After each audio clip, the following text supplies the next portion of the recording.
పెళ్లికాయన కుర్రాడు బడ్డీ కొట్టు దగ్గర నుంచి హాయిగా ఉంటాడు, బ్రహ్మచర్యం అంత సుఖం లేదు, సత్రం భోజనం మటన్ నిద్ర, వాడిని అడిగేవాళ్ళు లేడు.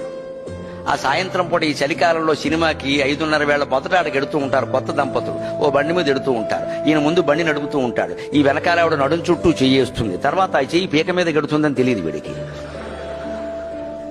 అప్పుడు ఈ కుర్రాడు ఇక్కడ కూర్చుని లైఫ్ లైఫ్ అది వైఫ్ ఉంటే లైఫ్, మనం ఉన్నాం ఇక్కడ ఎందుకు పని లేక ఇక్కడ నుంచుంటున్నాం, ఇక్కడ ఆడు చూడు ఎలా ఉన్నాడో అలా ఉండాలి, అలాంటి బండి ఉండాలి, వెనకాల అమ్మాయి ఉండాలి, అలా చెయ్యాలి. అండం కోసం పెళ్లి చేసుకుంటాడు ఈ సన్నాసి. ఇంతకంటే అజ్ఞానం ఉన్నాడా?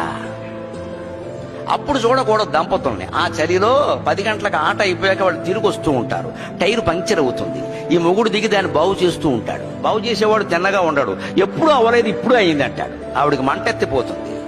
మీ ఆఫీస్ వాళ్ళు ఎక్కించుకున్నప్పుడు ఎప్పుడూ అవ్వలేదా, నేను ఎక్కితేనే అయిందా, నేనంటే మీకు ఇష్టం లేదంటుంది. ఇప్పుడు గనక వీడు చూస్తే మళ్ళో జన్మలో కూడా పెళ్లి చేసుకుంటాడు.